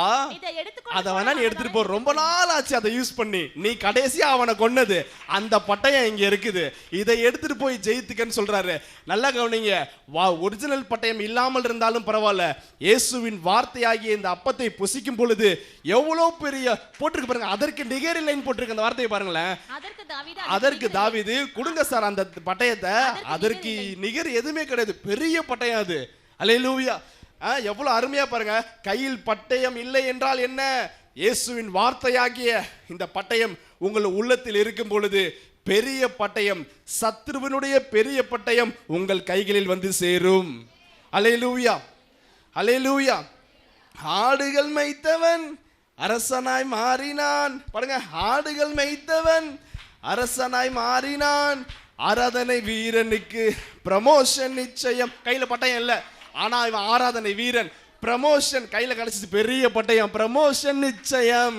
துதித்து பாடி மதிலை இடிப்போம், மகிழ்ந்து பாடி. சத்தமா பாருங்க தம்பிங்களா. அல்லேலூயா. 5வது பாயிண்ட், 4 பாயிண்ட் பார்த்திருக்கோம். 5வது பாயிண்ட் 2 சாமுவேல் 1ஆம் அதிகாரம் 22-23 எடுத்து மட்டும் வச்சுக்கோங்க. 2 சாமுவேல் 1ஆம் அதிகாரம் 22ஆம் வசனம் 23ஆம் வசனம் என்ன போட்டிருக்கு அப்படின்னா, நீங்க படிக்க வேணா, எடுத்து வச்சு என்னைய பார்க்கலாம். நீங்க யார் படிக்க வேணா, எடுத்து வச்சு என்னைய பாருங்க. சவுலை குறித்து ஏகப்பட்ட கெட்ட காரியங்கள் இருக்கதான் செய்யுது. சவுல்னா மீறிட்டான், தப்பு பண்ணிட்டான், ஓகே. ஆனா எவ்வளோ நல்ல காரியங்கள் இருக்கு தெரியுமா உங்களுக்கு? சவுலை பத்தி யோனத்தானை பத்தி, யோனத்தான் சவுலோட பையன், 2 பேரை பத்தி ஏகப்பட்ட நல்ல காரியங்கள் இருக்கு. கர்த்தருக்கு பிரியமில்லாத காரியங்கள் செய்தனால ஒரே நாள் 2 பேர் செத்து போயிட்டாங்க. செத்து போனப்ப தாவீது அவர்களை குறித்து எப்படி பாடுறான் பாருங்க. கொலையுண்டவர்களின் ரத்தத்தை கொடியாமலும். சவுலுடைய பட்டயம் இருக்கு பாத்தீங்களா? அந்த பட்டயம் எப்படிப்பட்டதான்? கொலையின் சாவுறவங்களுடைய ரத்தத்தை குடியாமலும் பராக்கிரமசாலிகளின் நிலத்தை உண்ணாமலும், பெரிய ராஜா பெரிய ஆள் வராம பாருங்க, அவங்களெல்லாம் அடிச்சு காலி பண்ணாமலும், யோனத்தானுடைய வில் பின்வாங்கினதும் இல்லை. இந்த யோனாத்தானுடைய வில்லும் சவுலோட பட்டயமும் பின்வாங்கினதில்லை. சவுலின் பட்டயம் வெறுமையாய் திரும்பினதில்லை. எப்படியா? கர்த்தரை துதிக்கிறவர்களுடைய பட்டயம் என்ன பண்ணிருக்கான்? வெறுமையாய் திரும்புவதில்லை. கரங்களை ஒரு சாமதிக்கிறது என்ன போட்டிருக்க இந்த இடத்துல? சவுலுடைய பட்டயம் வெறுமையாய் திரும்பினதில்லை. யார் ஒருவர் கையில பட்டயம் இல்லாம இருக்கலாம், கையில காசு பண்ணாம இல்லாம இருக்கலாம், ஒன்றுமே இல்லாம இருக்கலாம். யார் ஒருவர் கர்த்தரை துதிக்கிறார்களோ, யார் ஒருவர் கர்த்தருடைய வேத வசனங்களை மனப்பாடம் செய்து இருதயத்தில் வைத்திருக்கிறார்களோ, அவர்களுடைய பட்டயம் வெறுமையாய் திரும்புவதில்லை. ஹல்லேலூயா. கரங்களை உற்சாகமாக மேம்படுத்துவோமா? யாரெல்லாம் துதிக்கிறாங்களோ ஏசப்பாவை, அவங்களுக்கு கிருபை மேல கிருபையை கொடுத்துக்கிட்டு போயிட்டே இருப்பார். ஹல்லேலூயா. உதாரணத்துக்கு நான் தான் உங்களுக்கு உதாரணத்துக்கு நிறைய பேர் இருக்காங்க இங்கே நான் தான் உங்களுக்கு தெளிவாக உங்களுக்கு சொல்லியிருக்கேன், பல முறை சொல்லியிருக்கேன். எது வரைக்கும் ஸ்கூலுக்கு போயிருக்கேன் சொல்லுங்க தெரிஞ்சவங்க? 9th வரைக்கும் தான் ஸ்கூலுக்கு போயிருக்கேன்க்கா, படிக்கலக்கா, 9th தான் படிச்சிருக்கேன். ஆனால் ஏசப்பா பாருங்க, கிருபையாய் 10th முடிச்சு, +2 முடிச்சு, அப்புறமே college BA English, MA English, அப்புறம் MPhil, அப்புறம் BEd MEd, இப்போ LLB. வாய் நல்லா பேசுகிறேன், வக்கீல் தான் பார்த்துக்கங்க. எதோட ஸ்கூல் நிறுத்தினேன்? 9ஆவதோட ஸ்கூல் நிறுத்திட்டேன், சிச்சுவேஷன்ஸ். ஆனால் கிருபை, கர்த்தருடைய கிருபை ஒருத்தர் இருக்கும் பொழுது யாரெல்லாம் கர்த்தரை துதிக்கிறாங்களோ, நான் பெருமைக்காக சொல்லலை, டெய்லியும் நானே சொல்லக்கூடாது. ஒரு நாள் கூட பாஸ்டர் சொன்னாங்க, சொன்னாங்கல்ல, நான் டெய்லி காலையில் வாயில் சொல்லக்கூடாது, டெய்லி காலையில் கர்த்தரை தாழ்த்துறேன், ஏசப்பாவுக்கு முன்னாடி தாழ்த்துறேன். யாரெல்லாம் ஒருத்தர் ஏசப்பாவை துதிக்கிறாங்களோ, ப்ரமோஷன் மேலே ப்ரமோஷனை கொடுத்து கர்த்தரை உயர்த்திட்டே இருப்பார். அல்லேலூயா, அல்லேலூயா. அப்போ இந்த இடத்துல என்ன போட்டிருக்கு? 5வது காரியம் யாரை பற்றி பார்த்துருக்கோம்? சவுலும் யோனத்தானை பற்றி பார்த்துருக்கோம். அப்போ நீங்கள் என்ன எழுதிக்கணும் அந்த இடத்துல? துதிக்கிறவர்களுடைய பட்டயம் வெறுமையாய் திரும்பாது. நீங்கள் ஏசப்பாவை நல்லா துதிக்கிறீங்கன்னா உங்களுடைய ஆசீர்வாதம் தேடி வரும், விண்ணப்பங்களுக்கு பதில் தேடி வரும். அல்லேலூயா, அல்லேலூயா. 6வது காரியம் 2 சாமுவேல் 18ஆம் அதிகாரம் 14ஆம் வசனம் வாசிங்க. 2 சாமுவேல் 18ஆம் அதிகாரம் 14ஆம் வசனம். அப்பொழுது யோவாப், நான் இப்படி உன்னோட பேசி தாமதிக்க மாட்டேன் என்று சொல்லி தன் கையிலே 3 கவனிங்க. முக்கியமான என்ன பாருங்க, நீங்க படிச்சா புரியாது, நான் சொல்றேன் பாருங்க. தாவீதுக்கு விரோதமாக பையனே எழும்புறான். யார் பையன் பேர் என்ன? அப்சலோம். அப்சலோமே பையன், தாவீதுக்கு விரோதமாக பையனே எழும்புறான். அந்த நேரத்துல ஒருத்தன் என்ன பண்றான்? போருக்கு போயிட்டானுங்க. ஒருத்தன் பார்க்கறான், எங்க தொங்கிட்டு இருக்கான்? மரத்துல தொங்கிட்டு இருக்கான். யாரு? முடி, நிறைய பெரிய முடி. யாருக்கு? தம்பி அப்சலோமுக்கு. என்ன பண்றாரு? நல்ல குதிரையில வந்துட்டு இருக்கான். முடி மாட்டி, மரத்துல முடி கிளையில முடி மாட்டி குதிரை போயிருச்சு, தொங்கிட்டு இருக்கான் அந்தரகத்துல. என்ன பண்றாரு? ஒருத்தன் பார்த்துட்டு நேரா யோவாப்ட சொல்றான், இந்த மாதிரி மரத்துல தொங்கிட்டு இருக்கான், முடி நல்லா மாட்டிக்கிச்சு, ஏதாவது ட்ரெஸ்ஸு கிஸ்ஸு மாத்தினா கூட சட்டையை கழட்டிட்டு வச்சிடலாம், நல்லா முடி சிக்கிருச்சு. அவ்வளோ முடி வளர்க்கக்கூடாது, முடி ஆம்பளை அவ்வளோ முடி வளர்க்கக்கூடாது, மாட்டிக்கிச்சு. என்ன ஆச்சு? கடைசியில் இவன் போய் என்ன பண்றான்? யோவாபு கேட்கிறான். யோவாபு யாருன்னா தாவீதோட தளபதி. தாவீதுக்கு விரோதமா பண்றான். அவனை நீ கொல்லாமையா வந்திருக்க அப்படின்னு இவன் கேட்கும்போது, ஐயோ எனக்கு பயமா இருந்துச்சுன்னப்ப உடனே ஒரு வார்த்தை போட்டுருக்கு பாரு, நான் இப்படி வீணாய் வெட்டியாய் உன்கிட்ட பேசி தாமதிக்க மாட்டேன். துதிக்கிறவர்கள் வீணா வெட்டியா பேசி தாமதிக்க மாட்டாங்க. நான் சொல்றது உங்களுக்கு புரியுதா புரியலையா? உங்களை பத்தி தான் சொல்லிட்டு இருக்கேன். யார் ஒருவர் கர்த்தரை துதிக்கிறார்களோ அவர்கள் வெட்டி வார்த்தை, வீண் வார்த்தை பேச மாட்டாங்க. எஞ்சி வேலையை பார்த்துட்டு போயிட்டே இருப்பாங்க. அல்லேலூயா. அப்ப யார் ஒருத்தர் கர்த்தரை துதிக்கிறாங்களோ அவங்க என்ன பண்ணுவாங்க? வீண் வார்த்தை, வெட்டி வார்த்தை பேச மாட்டாங்க. நல்லா நீங்க கவனிங்களேன். உங்களுக்கு ஒரு விஷயம் ஒன்று தெரிலன்னு வச்சுக்கோங்க. யாருக்கெல்லாம் தெரிலன்னு கேட்குறாங்க, அமைதியாக இருந்துக்கோங்க. தெரிஞ்சாதானே, வாய் தெரிஞ்சா சொன்னா தானே மாட்டிக்குவோம். வசனம் போட்டிருக்கு, மௌனமா இருந்தால் மூடனும் ஞானி. அவங்களுக்கெல்லாம் தெரியும் போல, அவங்க பெரிய ஆளு. ஆனால் இவங்களான பரசுக்குள்ள வயிற்றுல புளியை கரைச்சிட்டு இருக்கோம். ஐயோ நம்மளை கேட்டாங்கன்னா சோழி முடிஞ்சு. ஆண்டவர் சொல்றாரு, அமைதியா இரு, எல்லாம் தெரிஞ்ச மாதிரி அமைதியா உட்காந்துரு, நல்லா நீ துதிச்சா போதும். என்னவா என்ன நடக்குமா? துதிச்சா என்ன போட்டிருக்கு? தாமதிக்க மாட்டீர்கள். வசனம் என்ன படிச்சோம்? இப்ப நான் இப்படி உன்னுடன் வெட்டரமா தாமதிக்க பேசி மாட்டேன் தாமதிக்க மாட்டேன் என்று சொல்லி தன் கையிலே 3 வல்லை கையில இருக்க பட்டயத்தை எடுத்துட்டு போய் நேரா என்ன பண்றான்? போய் எதிரிய குத்தினான், வெட்டி குத்திட்டான். அல்லேலூயா, அல்லேலூயா. எத்தனாவது பாயிண்ட் பார்த்திருக்கோம்? 6வது பாயிண்ட். 7வது பாயிண்ட் 2 சாமுவேல் 20ஆம் அதிகாரம் 8, 9, 10 எடுத்து வச்சுக்கோங்க. 2 சாமுவேல் 20ஆம் அதிகாரம் 8, 9, 10 என்ன போட்டிருக்கு? யோவாபோ தான் உடுத்திக் கொண்டிருந்த தன் சட்டையின் மேல், நல்லா கவனிங்களேன், முக்கியமான வார்த்தை பாருங்களேன். யோவாபோ, இந்த தாவீதோட படைத்தளபதி யோவாபோ தான் உடுத்திக் கொண்டிருந்த தன் சட்டையின் மேல் ஒரு கச்சையை கட்டி கொண்டிருந்தான். ஒரு கத்தியை கட்டியிருந்தான், பெல்ட் கட்சியை கட்டியிருந்தான். அதில் உரையோட ஒரு பட்டயம் அவன் இடுப்பாண்டிலே தொங்கிட்டு, இடுப்புல தொங்கிட்டு இருந்துச்சான். நல்லா கவனிங்க, என்னை பார்க்கணும் நீங்க. அது எங்க இருக்கு? இடுப்புல இருந்து கீழே விழுந்துச்சான்னு பார்க்க கூடாது. அர்த்த வசனத்தை அதுல விழுந்திருக்கு. உண்மையாலுமே கட்டால போட்டிருக்கா இல்லையா? அவன் புறப்படுகையில் அது விழுந்தது. உடனே யோசிக்கிறாங்க, ஐயோ என்ன ஆச்சு, இவன் வேற ஏதாவது சொல்லிட்டு இருக்கானே. ஜெபிக்கிறவங்க கையில எப்பொழுதுமே, ஜெபிக்கிறவங்களுடைய வாயில, கர்த்தரை துதிக்கிறவங்களுடைய வாயில எப்பொழுதும் பட்டயம் ஆயத்தமா இருக்கும். துதிக்கிறவங்களுடைய வார்த்தை, துதிக்கிறவங்களுடைய வாயில வசனமாகிய பட்டயம் ரெடியா இருக்கும். பைபிள் நல்லா படிக்கிறவங்களுடைய வாயில வசனமாகிய பட்டயம் ரெடியா இருக்கும். வியாதியை கொண்டு வருவான் போட்டிருக்கு, வேதனையை கொண்டு வருவான். அப்ப என்ன? ஏசாயா 53:4.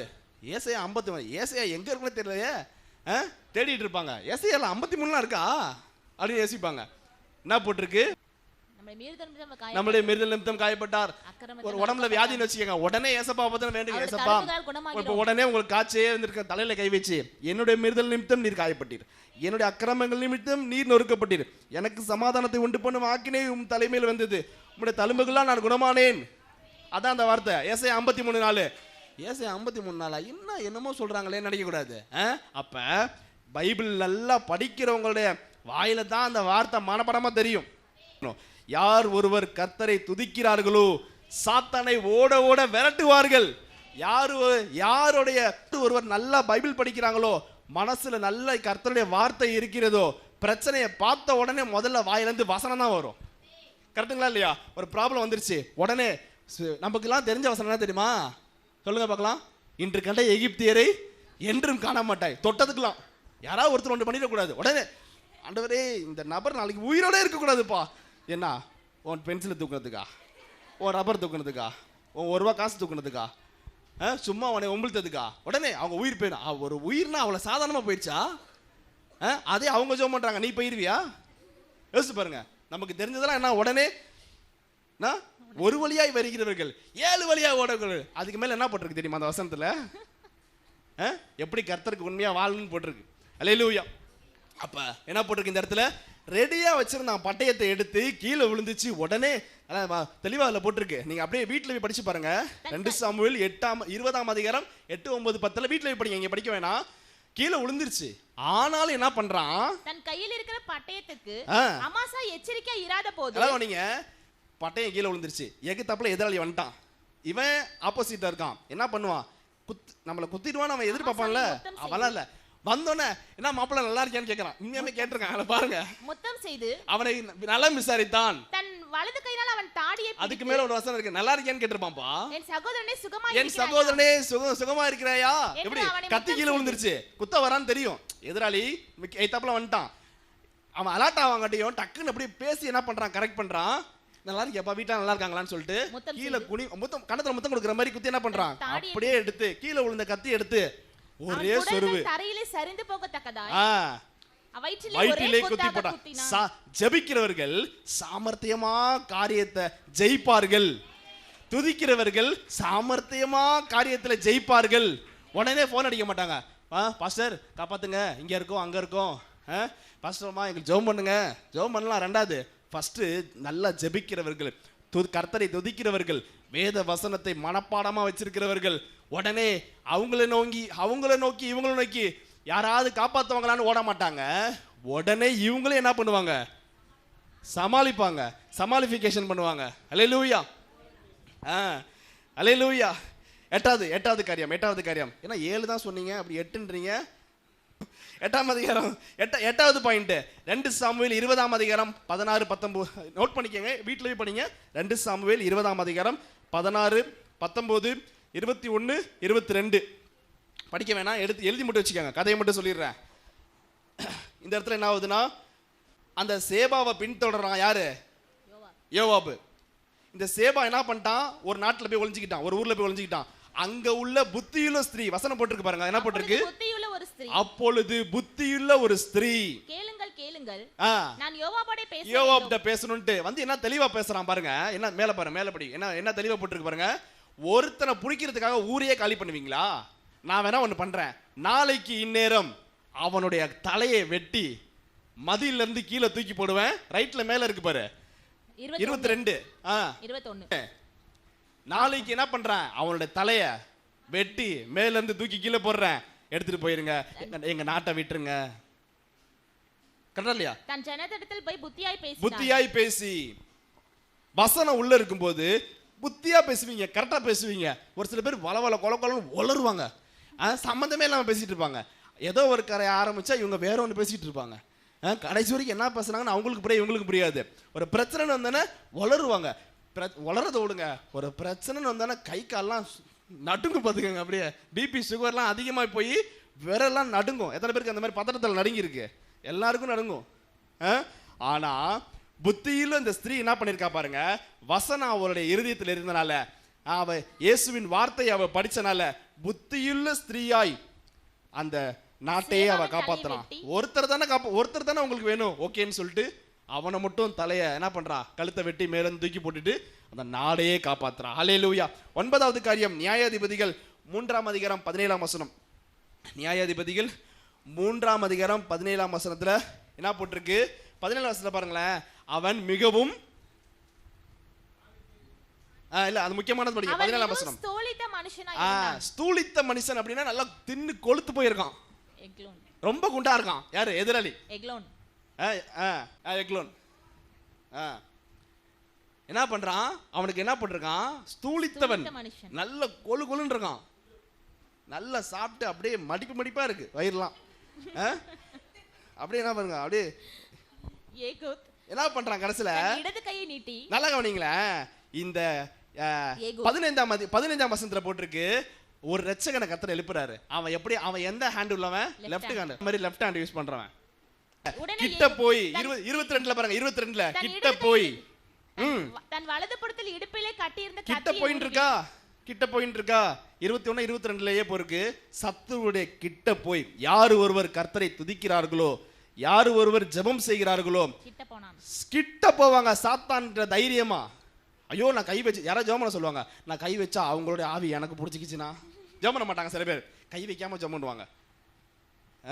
ஏன்னா அவங்க கை வைக்கும்போது கையோட வந்துருச்சுன்னா அந்த ஆவி நம்மளோட பயம். கரெக்டா இல்லையா? அப்ப வசனம் போட்டிருக்கு, கிட்ட போய், நீ நல்லா ஜெபம் பண்ற ஆளா இருந்தா, நீ கர்த்தரை துதிக்கிற ஆளா இருந்தா, நல்லா வசனம் படிக்கிற ஆளா இருந்தா கிட்ட போவ சத்துரு கிட்ட. அல்லேலூயா. என்ன பண்றான், பட்டயத்தை உள்ள விட்டு என்ன பண்றான், குத்துனோன வயிற்றுக்குள்ள பாய்ச்சான். என்ன ஆச்சு, கத்தி கை மாட்டிக்கிச்சு, கைப்புடியும் உள்ளே புகுந்தது. கத்திய வச்சு குத்தி இருக்கான், குத்துனோன என்ன ஆயிடுச்சு, அவன் இழுக்க கூடாதபடி, வெளியே வர கூடாதபடிக்கு நினம் அலகை சுற்றி கொண்டது. கொழுப்பு கொடலாம் நல்லா சுத்திக்கிச்சு, கத்தி மாட்டிக்கிச்சு உள்ள. அது பின்புறத்துல புறப்பட்டது. எடுக்க முடியல. என்ன பண்ணா, கத்தியை விட்டுட்டு அப்படியே ஓடியான்ட்டான். முன்னாடி விட்டு பின்னாடி இங்க இருக்கு பாருங்க, அவ்வளவு கொழுன்னு இருந்திருக்கான், நல்லா கொட்டெல்லாம் பெருசா இருந்திருக்கும் போல, கையோட மாட்டிக்கிச்சு. அப்படிதான். அப்ப கர்த்தருடைய வசனம் உள்ள இருக்கிறவங்க எந்த சூழ்நிலையிலையும் பயப்பட மாட்டாங்க. குத்துனது எந்த கையில? லெஃப்ட் ஹேண்ட்ல. நல்ல வசனம் படிக்கிற ஆளா இருந்தா சாத்தான லெஃப்ட் ஹேண்ட்ல டீல் பண்ணுவீங்க. கரங்களை உற்சாகமா மேம்படுத்துங்க. நல்ல கர்த்தரை துதிக்கிற ஆளா இருந்தா, நல்லா ஏசப்பட ஜெபம் பண்ற ஆளா இருந்தா, இந்த வசனம் நல்லா உள்ளுக்குள்ள இருந்துச்சுன்னா சாத்தான லெஃப்ட் ஹேண்ட்ல டீல் பண்ணுவீங்க. போடா அப்படின்னு லெஃப்ட் ஹேண்ட்ல டீல் பண்ணுவீங்க. அல்லேலூயா. எத்தனை பேருக்கு புரியுது? 10வது பாயிண்ட், 2 சாமுவேல் 23ஆம் அதிகாரம் 9-10. 2 சாமுவேல் 23ஆம் அதிகாரம் 9-10. சூப்பரான பாயிண்ட் பாருங்க. சூப்பரான பாயிண்ட் படிங்க, கண்டிப்பா படிங்க, எல்லாமே எடுத்துக்கங்க. 2 சாமுவேல் 23ஆம் அதிகாரம் 9ஆம் வசனம் 10ஆம் வசனம். அவனுக்கு இரண்டாவது எலியாசர் தாவீது கூட 3 பேர் ரொம்ப க்ளோஸா இருந்தாங்க. அதுல எலேசர் எப்படிப்பட்ட ஆளாம்? 10ஆம் வசனம். இவன் பெலிஸ்தரோட யுத்தத்துக்கு போகையில் தாவீதோட இருந்து தாவீது கூட இருந்து பெலிஸ்தரை நிந்தித்த 3 பராக்கிரமசாலிகளில் ஒருவனாய் அவன் எழும்பி தன் கை சலித்து. எல்லாம் கவனிங்க, முக்கியமான வார்த்தை, அவன் எழும்பி தன் கை சலித்து போகும் வரைக்கும், தன் கைத்தோட ஒட்டி மட்டும், கை பட்டயத்தோட ஒட்டிக்கொள்ளும் மட்டும் பெலிஸ்தியரை வெட்டினான். பிசாசை எப்படி வெட்டி இருக்கான்? எதிராளியா அடிச்சு வெட்டி என்ன பண்ணிருக்கானா, அவனுடைய கை வந்து பட்டயத்தோட ஒட்டிக்கிச்சான். ரத்தம், எதிராளியை குத்தும்போது ரத்தம் வரும்ல, அந்த ரத்தம் கையில பட்டு பட்டயம் கையில ஒட்டிக்கிச்சான். கை சலித்து போகும் வரைக்கும் பிசாசை முறியடித்தான். யார் ஒருவர் நல்ல ஜெபம் பண்றீங்களோ, யார் ஒருவர் இந்த பட்டயத்தோடு நல்ல பட்டயம்னா இயேசுவின் வார்த்தை, இயேசுவின் வார்த்தையோடு யார் ரொம்ப நெருங்கி இருக்கீங்களோ, என்ன போட்டிருக்கு? கை சலித்து போகும் வரை பிசாசை மேற்கொள்வீர்கள். கரங்களை உற்சாகமாத்திரி கதை மேம்படுத்தலாமா? உங்களுக்கு பாயிண்ட் புரியுதா? உங்களுக்கு பட்டயத்தோடு ஒட்டி இருந்துச்சான். எப்பொழுதும் அதுக்காக நம்ம ஒரு கம் எடுத்து பைபிளை நெஞ்சோட ஒட்டி சட்டை போட்டு மூடிடலாமா? அப்படி இல்லை. இந்த வார்த்தை எப்பொழுதும் இருதயத்திலே தான் இருக்கணும். எல்லா வார்த்தைகளையும் மனப்பாடம் பண்ணணும். நீங்க இயேசுவோட நிறைய ஏகப்பட்ட வார்த்தைகள் இருக்கு. எல்லா வார்த்தைகளையும் மனப்பாடம் பண்ணி அவனுடைய கை அந்த பட்டயத்தோடு எப்படி ஒட்டி போயிருந்துச்சோ அதே போல நம்மளுடைய இருதயமும் ஏசப்பாவோட வார்த்தையோடு நம்ம ஒட்டி இருக்கும்போது கை சலித்து போகும் வரை பிசாசை ஜெயித்தானா. நான் சொல்றது உங்களுக்கு புரியுதா? எப்பா எதுல கை வச்சாலும் உனக்கு வந்து வெற்றி தானா? கரைகள் உற்சாகமாத்திரி கதை மேம்படுத்தலாமா? அல்லேலூயா சொல்லுவோமா? அல்லேலூயா. ஓகே, கடைசியாக ஏசாயா 34ஆம் அதிகாரம் 1, 2, 4, 5, 6 ஒரு அருமையான ஒரு ரகசியத்தை சொல்லியிருக்கிறாரு. சரிங்களா? இது நடக்க போகிற அழிவை பற்றி, இந்த அழிவிலேருந்து எப்படி நீங்கள் தப்பிச்சுக்கலாம். நல்ல வசனத்தை கவனிக்கிறவங்க அழிவிலேருந்து தப்பித்துக் கொள்வீங்க. சரிங்களா? வசனத்தை கவனிக்காமல் நீங்கள் ஏசப்பாவோட வார்த்தையை நீங்கள் உதாசனப்படுத்துனீங்கன்னா கட்டாயமாக அந்த அழிவில் நீங்களும் ஒரு ஆளாக இருப்பீங்க. ஏசாயா 34ஆம் அதிகாரம் 1, 2 வேகமா. ஜாதிகளே கிட்டி வாருங்கள். சீக்கிரம் கிட்டி வா. ஏசப்பா கூப்பிடுற எல்லாத்தையும், ஜாதிகளே கிட்டி வாருங்கள். ஜனங்களே ஏசப்பா சொல்றத கவனிங்கள். பூமியும் அதனுடைய நிறைவும் அதில் உற்பத்தியான யாவும் கேட்க கடவது. எல்லாமே கேட்க கடவது. சகல ஜாதிகள் மேலும் கர்த்தருடைய கடும் கோபமும் அவைகளுடைய சகல சேனைகளின் மேலும் அவருடைய உக்கிரம் மூழ்கிறது. நல்லா கவனிங்க. இனி நடக்க போற காரியங்களை கர்த்தர் சொல்றாரு. ரொம்ப கர்த்தருடைய கடும் கோபம் வரப்போதான். கர்த்தருடைய உக்கிரம் மூட போகுது. நல்லா கவனிங்க. அவர்களை சங்காரத்துக்கு நியமித்து கொலைக்கு ஒப்பு கொடுக்க போறாரு. ஒரு சில பேரை ஒப்பு கொடுக்க போறாரு. வானத்தின் சர்வ சேனையும் கரைந்து வானங்கள் புஸ்தக சுருளை போல சுருட்டப்பட்டு என்ன ஆக போகுது? இந்த மாதிரிலாம் இதாக போகுது. 5ஆம் வசனத்துல போட்டிருக்கு. நல்லா கவனிங்க. பட்டயத்தை படிச்சு பார்த்துட்டு இருக்கோம். அந்த பட்டயம்ன்ற வார்த்தை அண்டர்லைன் படிக்கங்க. 5ஆவது வசனத்துல என்ன போட்டிருக்கு? வானங்களில் என் பட்டயம் வெறி கொண்டது. என் பட்டயம் வெறி கொண்டது. நல்லா கவனிங்க. இதுதான் கர்த்தர் சொல்ல சொன்னார் உங்கள்கிட்ட. சபைக்கு வரோம், கண்ணை முடிக்குங்க. ஒரு நான் சொல்றது மறுபடியும் கேளுங்க. ரட்சிக்கப்பட்டு ஞானஸ்தானம் எடுத்திருக்கோம். சபைக்கு வரோம். எத்தனை பேர் வீட்டில் பைபிள் படிக்கிறோம்? எத்தனை பேர் வீட்டில் ஜெபம் பண்ணுறோம்? இப்படியே நீ காலமெல்லாம் பைபிளை மட்டும் தூக்கிட்டு வந்து ஞாயிற்றுக்கிழமை ஒரு நாள் நீ பங்கெடுத்துட்டு வாரம் ஃபுல்லாக நீ பைபிளை தொடரதே கிடையாது. இப்படி படிக்காமல் இருக்க இருக்க இருக்க இருக்க கர்த்தர் சொல்றாரு, வானங்களில் என் பட்டயம் வெறி கொண்டது. பைபிள் படி படி படின்னு காலமெல்லாம் சொல்லிட்டு இருக்கோம். சர்ச்சிலையும் சொல்றாங்க, வீட்டில் உங்க பேரண்ட்ஸும் சொல்றாங்க, உங்க மனைவி கணவன் எல்லாமே சொல்றாங்க. ஆனாலும் நீ தொடர்ந்து படிக்காம இருக்கனால கர்த்தருடைய பட்டயம் உன்மேல் வெறி கொண்டது. அடுத்தது படிங்க. ஏதோமின் மேலும் நான் நியாயம் செய்ய இறங்குவேன். அடுத்தது பாருங்க, 6ஆம் வசனம் பாருங்க. முக்கியமான 6வது வசனம் பாருங்க. கர்த்தருக்கு ஒரு யாகமும். ஏற்கனவே யாகம் பத்தி ஒரு செய்தி கொடுத்தோம், ஞாபகம் இருக்கா? கர்த்தருக்கு ஒரு யாகம் உண்டு, படிச்சிருக்கோம், ஞாபகம் இருக்குங்களா? ஒரு செய்தி கொடுத்த ஏற்கனவே நான். அதே மாதிரி இந்த இடத்துல போட்டிருக்கு, கர்த்தருக்கு ஒரு யாகமும் மகா சங்காரமும் உண்டு. கர்த்தருடைய பட்டயம் ரத்தத்தால் திருப்தியாகி. நல்லா கவனிங்க. 30 இந்த என்ன யாகம் அப்படின்றத மட்டும் நீங்க படிச்சுக்கங்க. இதை அப்படியே பிடிச்சிக்கங்க. ஏசாயா 34ஆம் அதிகாரத்தை இறுக்கி பிடிச்சிக்கங்க. அப்படியே ஏசாயா 34வது அதிகாரத்தை பிடிச்சிக்கிட்டு என்ன யாகம் நடத்த போறாரு கடவுள் அப்படின்றத மட்டும் நீங்க பாத்துக்கங்க. ஆமோஸ் 8ஆம் அதிகாரம் 11ஆம் வசனம். ஒரு யாகத்தை கர்த்தர் நடத்த போகிறார், ஒரு காரியத்தை நடத்த போகிறார். என்ன காரியம் அப்படின்னா, எல்லாரும் திருப்பிக் கொள்ளுங்கள்.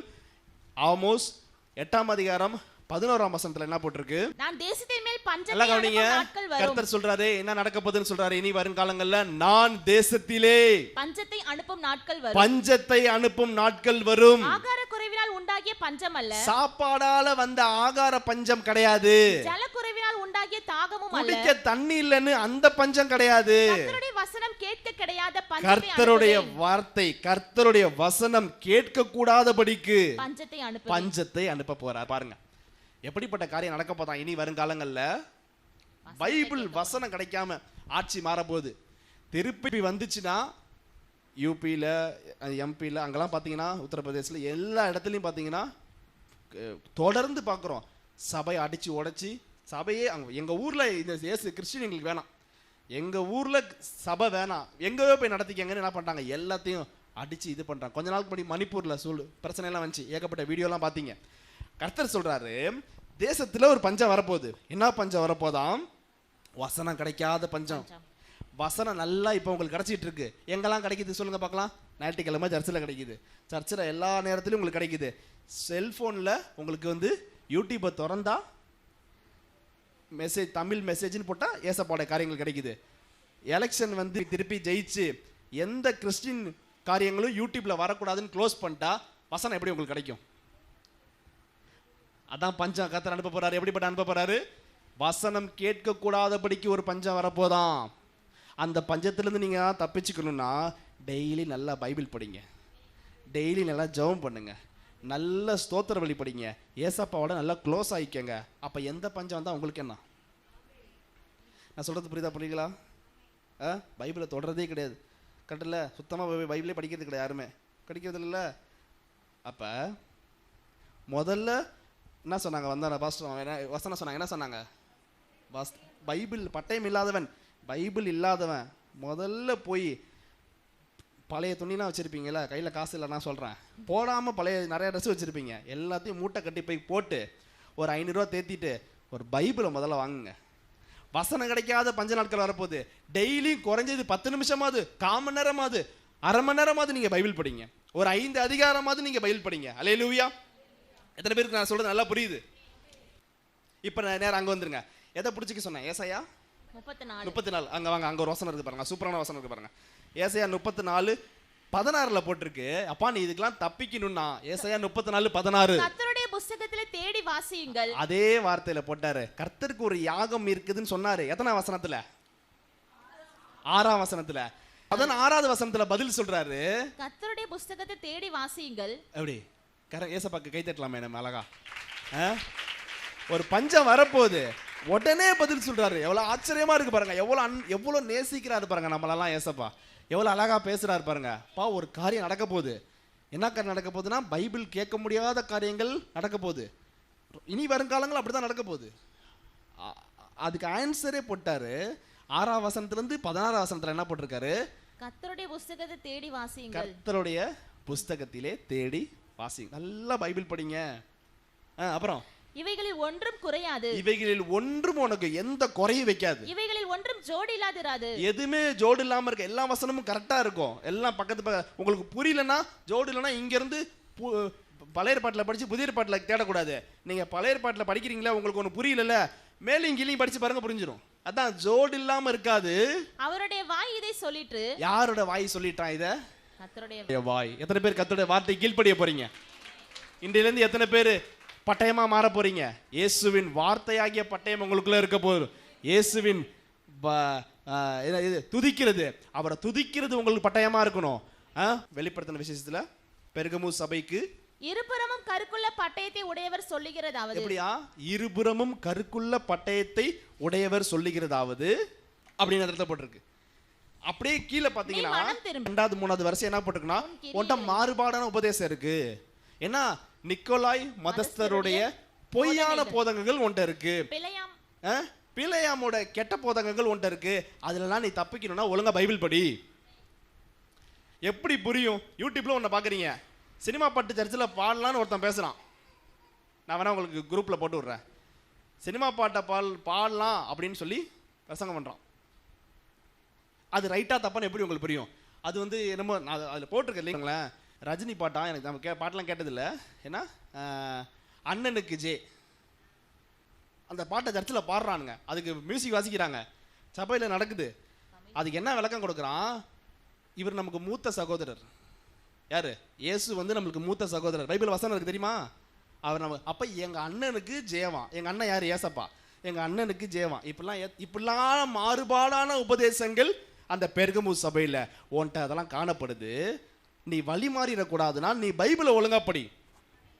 இப்படி படிக்காம இருந்தீனா ஏழாவது வசனமா, சீக்கிரமா உன்னிடத்தில் வந்து, சீக்கிரமா நீ பைபிள் படிக்காம உன்னை வார்ன் பண்ணிட்டே இருக்காங்க ஞாயிற்றுக்கிழமை, நீ பைபிள் படிக்காம, ஜெபம் பண்ணாம, ஸ்தோத்திர பலி படிக்காம இப்படியே நீ காலத்தை ஓட்டிக்கிட்டு இருந்தீனா வாயின் பட்டயத்தால் அவர்களோட யுத்தம் பண்ணுவேன். எப்படி கர்த்தர் உன்ட்ட யுத்தம் பண்ண போறாராம்? உண்மையாலுமே கர்த்தருடைய பட்டயத்தை எடுத்துட்டு வந்து என் வாயின் பட்டயத்தினால் உன்னோட கூட நான் யுத்தம் பண்ணுவேன் என்று கர்த்தர் சபையை பார்த்து எச்சரிக்கிறார். அல்லேலூயா. எத்தனை பேர் இன்னிலிருந்து பைபிள் படிக்க போறீங்க? எத்தனை பேர் இன்னிலிருந்து ஜெபம் பண்ண போறீங்க? சத்தமா பிள்ளைங்களா சொல்லுங்க. எத்தனை பேர் டெய்லி பைபிள் படிச்சிடணும், டெய்லி ஜெபம் பண்ணிடணும், சரியா? இல்லைனா கர்த்தர் வந்து ஏகப்பட்ட காரியங்களை, தவறான காரியங்கள், நிறைய காரியங்கள் இருக்குது, அதெல்லாம் நீங்கள் மாட்டிடக்கூடாதுன்னு கர்த்தர் இது பண்ணுறாரு. அப்படி நீங்கள் தொடர்ந்து இருக்கும்போது சங்கீதம் 127:4-5 போட்டிருக்கு, பலவான் கையில் உள்ள அம்புகளை போல கர்த்தர் உங்களை மாற்றுவார். பலவானாகி இயேசுவின் கையில் உள்ள அம்பாய் நீங்கள் இருக்க வேணும். நீங்கள் நல்லா பைபிள் படிச்சிங்க அப்படின்னா வாயை கூர்மையான பட்டயமாக்கி துலக்கமான அன்பாமாக்க வேண்டாரு. நல்லா ஏசப்பாக்காக பயன்படணுமா? நல்லா நீங்கள் பைபிள் படிச்சிங்க அப்படின்னா போட்டிருக்கு, பலவான் கையில் வச்சிருக்கிற அம்பாரா துணியிலே உன்னை ஒரு அம்பா வச்சுக்குவார். நாளைக்கு எங்கேயாவது வார்த்தையை சொல்லணும்னா எடுத்து உன் மூலயமா பேசுவார். வேலை செய்கிறீங்க, படிக்கிறீங்க, அந்த இடத்துல ஒரு ஒரு குழப்பங்கள் நடக்குது, கர்த்தர் உங்களை வச்சு பேசுவார். அந்த இடத்துல உங்களால் ஒரு பதில் சொல்லுவார். அந்த இடத்துல அதுதான் பலவான் கையில் உள்ள அம்பு. நீங்கள் தான் ஏசப்பாவோட அம்பு.